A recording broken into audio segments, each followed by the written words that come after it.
Igbo bụ Igbo, ụtụtụ ọma nụ ndị Igbo, nkwụ ọma nụ ndị ọdịnala. Tata bụ ụbọchị ụtụtụ nkwọ, tata bụ ụbọchị ikuku. Asị m ka ihe ọma meela anyị n'ụbọchị tata n'otu n'otu.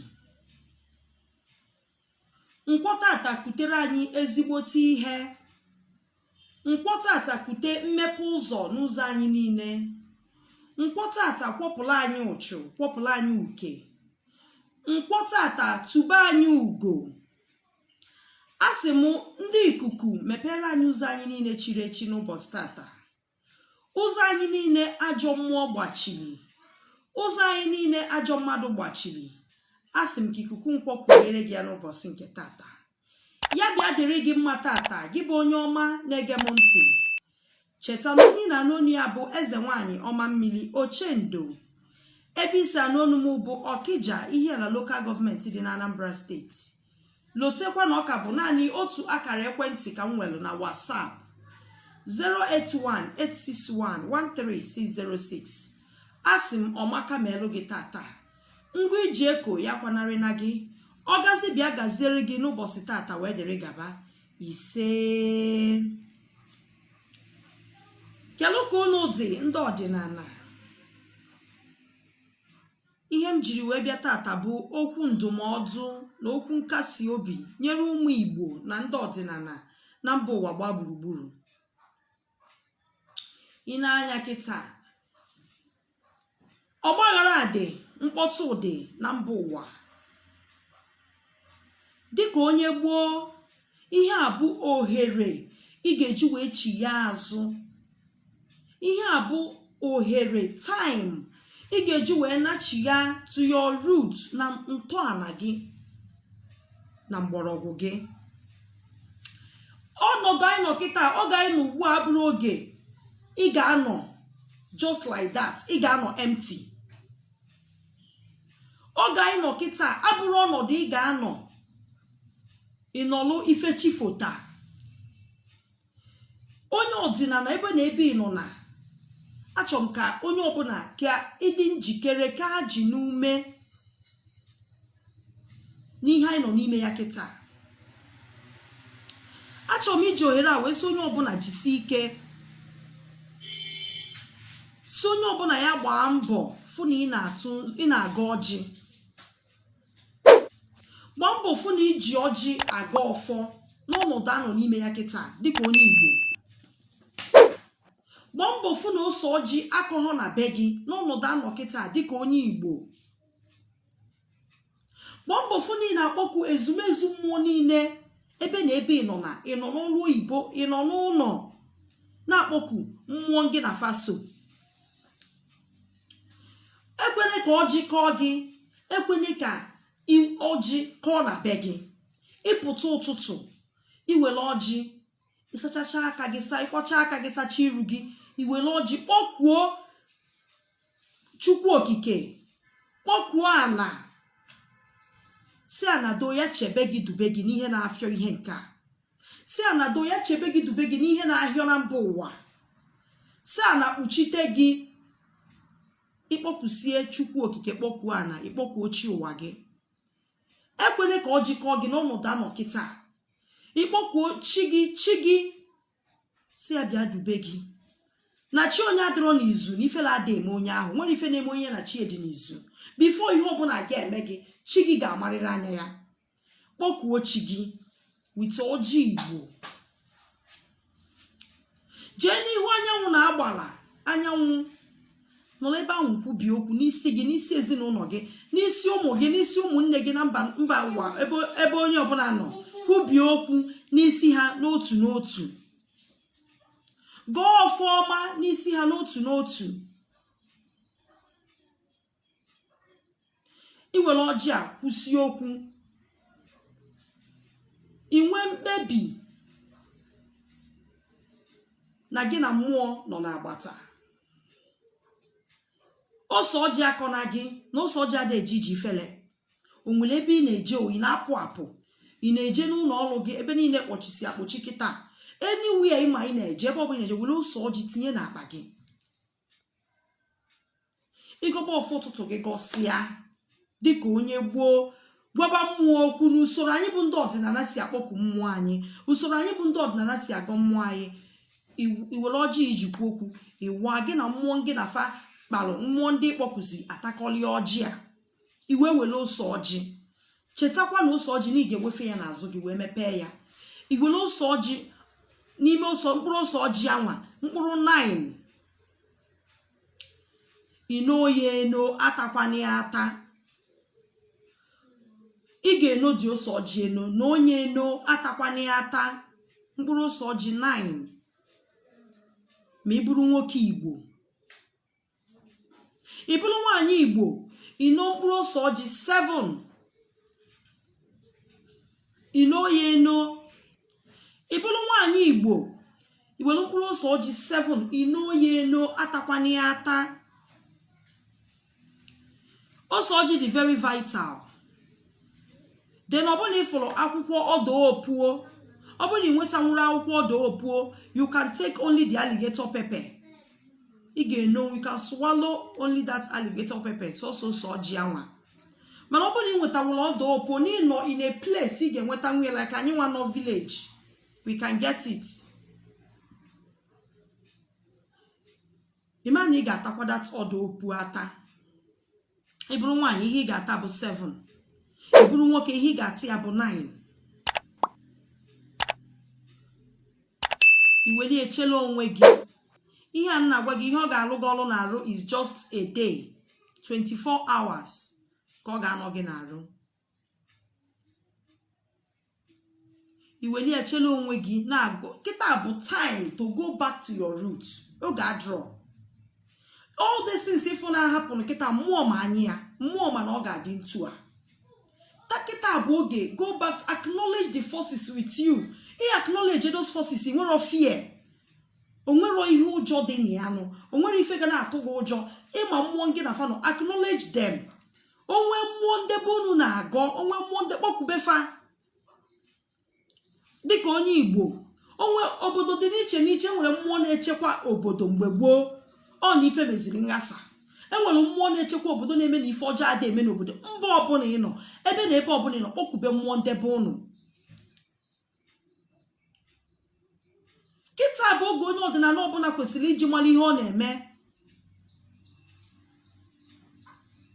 ịwasị ọjị mesie ihe ndị a ngwa gị ịkpọkuo ekwensu ọ ya bụ the god of war ịkpọkuo ekwensu reach a bargain with this spirit na-agwa gị this deity ekwensu ka ndị ụka na-asị na ihe ọjọọ ekwensu is not a bad ọ bụrụ mmụọ ọjọọ at all is just a spirit gịnị ya ga-reach bargain omelu gị ife ịchọ ekwensu adịghị eje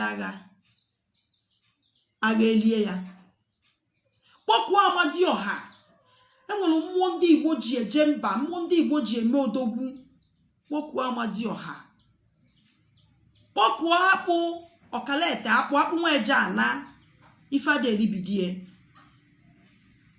kpọkuo mmụọ ndị dị ntụ kpọkuo ngwu na-eche ngwuru na-eche obodo dịka onye gboo enwere anything ị kwesịrị ịtụ egwu kịta bụ time ị ga-eji wee buckle yourself cheta na m gwara gị na ọ bụrụ na nwoke ose ọjị ị ga-eno ata na ose ọjị ata ga-adị 9 pieces ị bụrụ nwaanyị ife ị ga-ata bụ 7 ihe ị ga-eno bụ 7 ife ọdọ opuo ọ dịkwa vital asị nwoke ihe ị ga-ata ya ata ị ga-ata ya ata bụ 9 nwaanyị ihe ị ga-ata bụ 7 then enwere anọda mkpụrụ osisi na be anyị ebe ihe anyị na-akpụ ya bụ anya bụ usu ọ na-adị red ọ na-adị kịrịkịrị ọ dị red nwekwa black you can use it too ọdịnala ndị gboo iweta mkpụrụ osisi a na-agwa gị weta mkpụrụ ose ọjị you grind it ịkwọ ọnya akwọ mkpụrụ ose ọjị na mkpụrụ osisi a na-agwa ọkịta anụnwa ọ dịpendịrị ihe ndị na-akpụ ya anyị nwa na-akpụ ya anya bụ usu na be anya ọ na-adị kịrịkịrị red onwezie black dị kịrịkịrị iwetie ikwokọta ya na ose ọjị ya na ose ọjị alligator pepper, grind ya both together. You can still put it in your body. For ndị na-aka ihe na-arụ, ndị na-aka ihe, you can still put it. But ịbụrụ onye mmiri, if you are a mariner, adị m eme gị advice ka ịkanye nke anwa. Ndị ọ na-alụkarị, ndị ọ na-akanyekarị ya bụ ndị ana, ụmụ ana na ụmụ ikuku. Ịbụrụ onye mmiri, you only need to swallow the alligator pepper. Ịbụrụ onye mmiri, you don't need to ịkaba anything, ịkanye bụ ọgwụ ọbụla, because ọgwụ nkanye ada alụrụ ndị mmiri ọrụ. Ọgwụ nkanye ada alụ ọrụ n'ebe onye mmiri nọ. Bọkụ yourself, kpọkube ndị mbụ, kpọkube ezumezu gị na faso. Eji m ohere a wee na-asị onye ọbụla jisi ike n'ihe na-ada kịta, ihe anyị na-anụ. Ekoropụ na ume, kwudosi ike n'ọdịnala ị na-eme, n'ọdịbendị na alụlụfe ọlụ. Kwudosi ike n'ọdịnala gị. Esheki na agha ekoropụ n'obi n'ife ị na-afụ. Mmụọ ma anya ihe niile a na-emenụ. Kpọkube ezumezu gị na faso. Kpọkubo mmụọ ndebe nna gị fa. Mmụọ ndị a niile anyị gbakọtara azụ na mgbe gboo. Mmụọ ndị a niile anyị lozoro elozo. Mmụọ ndị a niile anyị akpọrọzi ife maka na ụka bata. Olugo na omume kịta. Kịta ka ị ga-ebido ịkpọku mmụọ dị ntu a. Mmụọ niile agharịpụrụ. Kịta ka ị ga-ebido na-akpọkufa wele ọjị. Onye ọdịnala ọbụla na period anọ kịta ikwesịrị ka ọjị kọọ be gị, ikwesịrị ka ose ọjị kọọ n'ụlọ be gị. Ikwesịrị ka ọjị kọọ gị. Wele ọjị gọba ọfọ. Wele ọjị kpọkube mmụọ ndị nna nna gị fa. Ịmara alụsị obodo gị ebe ị nọ na ịmara alụsị ndị be nna ịfa. Alụsị ndị be nna gị ha na-akpọku. Kịta bụ oge ị ga-eji na-akpọku fa.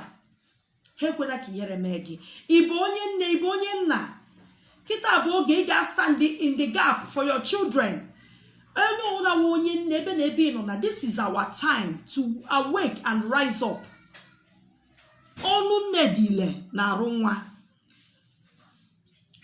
Onye ọbụla bụ onye nne ebe na ebe ị nọ na intercede for this universe, intercede for ihe a na-eme kịta ebe na ebe ị nọ na ebe ọbụla kpọrọ onwe onye nne. Wake up. Ụmụ anyị nọsi n'ilo ihe a na-agagharị. Ụmụ anyị ka agha na-elibido n'ilo. Onye nne ebe ọbụla ị nọ na bụ a na-waking mother. Ma ihe a na-akọ, ma ihe dị n'ọdịnala. Stand in that gap for these children nọ n'ilo. Ọnụ gị dị ile. Ikwuru anya iru anyanwụ na-agbara. Declare kwuo ife ọnụ ịchọ. The gods will listen to you. Fa ga-ege gị ntị. Ma ọ bụrụ na iji aka ịkwụ ọtọ bịa, ma ọ bụrụ na ị dị pure, ma ọ bụrụ na aka gị dị ọcha, ma ọ bụrụ na ị nwere mkpụtụ ọbụla dịka onye nne, ọ bụrụ na ị nwere mmetọ ọbụla, ọ bụrụ na ị nwere mkpụtụ ọbụla, mmụọ ga-anụ ọnụ gị, anyanwụ ga-age gị ntị. Ebe na ebe ị nọ na bụrụ na iru anyanwụ na-agbara. Declare for ụmụaka niile nọ na mba ụwa gbaa gburugburu. Intercede on their behalf. Whatever it is, ihe ọbụla ọ sọrọ ya bụrụ mmeri bụ nke anyị. Mmeri bụ nke anyị. Gị na chi gị dị na mma this period. Make sure na gị na chi gị dị na mma. Make sure na gị na forces gị na faso dị na mma. Make sure na ị amend your way back to your roots, back to Oma. Oma bụ goodness. Goodness na-enwero ntụpọ ọbụla. Goodness na-enwero mmetọ ọbụla. Goodness na-enwero ife ilu unyi dị na ndụ gị. Go back to it. Back to your roots and back to Oma. So that you will overcome any obstacle. Ị ga-enwe mmeri n'agha ọbụla. Ị ga-enwe mmeri n'ihe ọbụla. Mmeri ga-abụ nke anyị. Asị m onye ọbụla jisi ike n'ọnọdụ anọ kịta. Onye ọbụla gbadosi ụkwụ ike n'ala. Ike agwụna gị ịgọ mmụọ. Agharịpụ n'obi n'ife mmụọ. Ike agwụna gị n'ịkpọku mmụọ. Onye ọbụla jisi ike na ife ọma ga-emezu. Ya ka m si ka m lụtụrụ gị aka n'ụbọchị taata bụ ụbọchị Nkwọ. Onye ọbụla ka ji n'ume n'ihe na-eme kịta. Gọba ọfọ, chụba aja, kpọkube ndị mbụ na ndị egede, kpọkube mmụọ ndị Igbo ji bili na ọgazi ga-agaziri onye ọbụla. Ya bịa nwa anụ gị mma tata. Chetakwa na onye ka na anụ onu ya bụ eze nwanyị ọma mmiri Ochendo. ebe isi anụ m bụ Ọkịja Ihiala Local Government dị na Anambra steeti. Ọ ka bụkwa naanị otu akara ekwentị ka m nwere na WhatsApp, only one WhatsApp number 08186113606. Asị m ya dele gị mma, asị m ọmaka meelụ gị, asị m ihe ọma zute gị, zute ezinụlọ gị, nkụ iji eko ya kwararịra gị, ihe ọma meelụ gị, ọmaka mezuo na ndụ gị. Cheta na ọ ka bụ otu akara ekwentị ka m nwere na WhatsApp 08186113606. ebe ọbụla ịfụrụ nke abụrụ nọmba for my WhatsApp, ebe ọbụla abụrụ nọmba ka ịfụrụ, ọ bụrụkwa eze nwaanyị ọma mmiri. Ya bịa nwalụ gị mma tata, ọ gazie ya dịrị gị mma, gị bụ onye gboo Igbo, ọmaka meelụ gị. Daalụrị nne, biko inweta vidio ma ishi anya. Anyị ga-afụkwa oge ọzọ, anyị ga-afụkwa. Nọrọ ọfụma ebe na ebe ọbụla ị nọ, nọrọ ọfụma, chekwata onwe gị, chekwata ezinụlọ gị, chekwata ụmụaka gị nọ n'ilo na ụmụaka anyị ndị nọ na mba ụwa gba gburugburu, chekwata ụmụaka ndị niile agbata obi gị. Ọ gazi bịa gazielu gị, ya dị mma. Anyị ga-afụkwa oge ọzọ. Ise, ya gazie.